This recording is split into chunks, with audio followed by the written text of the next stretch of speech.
નમસ્કાર, સમયની સાથે આપનું હાર્દિક સ્વાગત છે. અને મિત્રો, ડીસા તાલુકાનું જૂના ડીસા ગામ કે ત્યાં હું આવ્યો છું. અને ત્યાં એક પ્રાચીન મંદિર તરીકે ઓળખાય છે કે માં મહાજનની સિકોતર.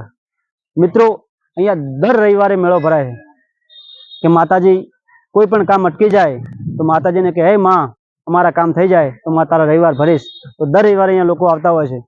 તો જાણીએ આપણે ભુવાજી પાસે કે મંદિર બાજુ કારણ કે આપણી સંસ્કૃતિ દિવસે દિવસે ભૂલાતી જાય કાકા.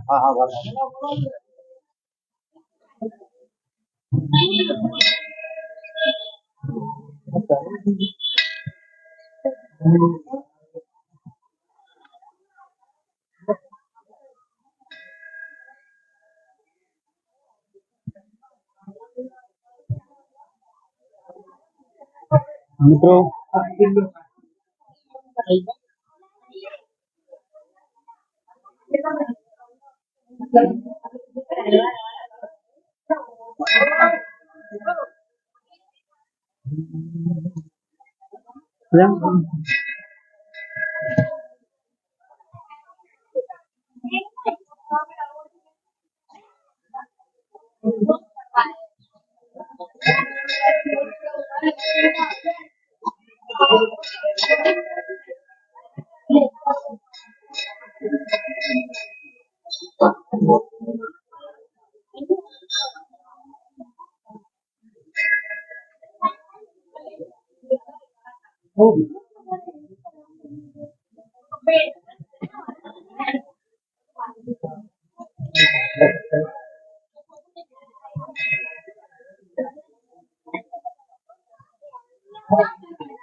વિસનગરની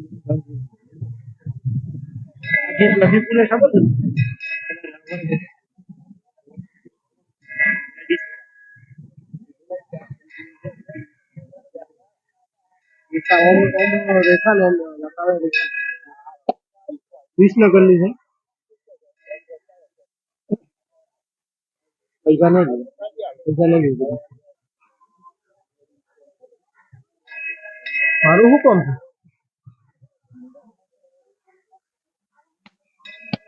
તમે તાર ઉતારો મારું શું કામ છે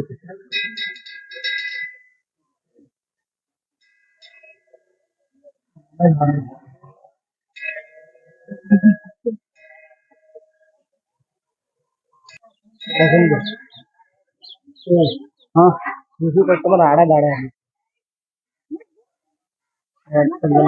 રવિવારે નામ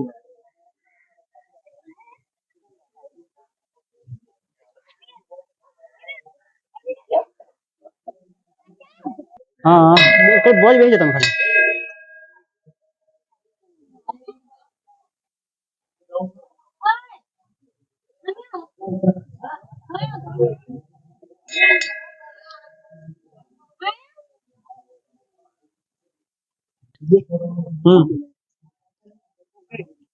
નમસ્કાર મિત્રો, ડીસા તાલુકાનું જૂના ડીસા ગામ કે ત્યાં એક જૂનું પ્રાચીન મંદિર કહેવાય છે ના વર્ષો જૂનું મંદિર કહેવાય કે જ્યાં મહાજનની સિકોતર તરીકે ઓળખાતું હોય, કારણ કે દરેક ભક્તોના માં સિકોતર 100% કામ પૂરા કરે છે. તો આવો મળીએ એમના ભુવાજીને અને જાણીએ કે માતાજીની ઇતિહાસ.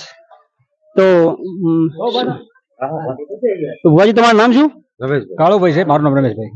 તો રમેશભાઈ, માતાજીનો જે જૂનો ઇતિહાસ અને કેટલા વર્ષો જૂનું મંદિર છે જણાવશો અમારા દર્શક મિત્રોને? અહીંયા વર્ષોથી માતાજીનું જૂનું પુરાણી મંદિર છે. કોઈ ઘણો સમય થઈ ગયો, હજારો વર્ષ થઈ ગયા, 100 વર્ષ ઉપર થઈ ગયા. અને દરેક વસ્તી રવિવારના આવે છે, આડા દિવસે પણ આવે છે અને દરેકની માતાજી મનોકામના પૂર્ણ કરે છે અને શ્રદ્ધાપૂર્વક માતાજી દરેકનું કામ કરે છે. અને જૂનું પુરાણી મંદિર છે અને સિકોતરમાનું મંદિર છે જૂના ડીસા પાંજરાપોળ. તો જે આ માતાજી મહાજનની સિકોતર કેવી રીતે ઓળખાય છે? મહાજન તરીકે વર્ષોથી માતાજી અહીંયા બેઠેલા છે, પણ પહેલા તો મહાજન આવ્યું એટલે મહાજન તરીકે માતાજી ઓળખાય છે. મહાજન કર્યું એટલે મહાજન તરીકે ઓળખાય. અહીંયા તો માતાજી જૂના વર્ષોથી બેઠેલા છે, પણ અહીંયા પોજરાપુર છે એટલે પોજરાપુર વતીના હવે માતાજી મહાજન તરીકે ઓળખાય છે. મિત્રો, આ એક એવી માતા છે, કારણ કે ગમે ત્યારે અડધી રાત્રે તમે યાદ કરો ને તો માતા હાજર થાય છે. તમારી શ્રદ્ધા સાચી હોવી જોઈએ તો માતા 100% હાજર થાય છે. થેન્ક યુ ભુવાજી, ખૂબ ખૂબ આભાર તમારો. જય માતાજી.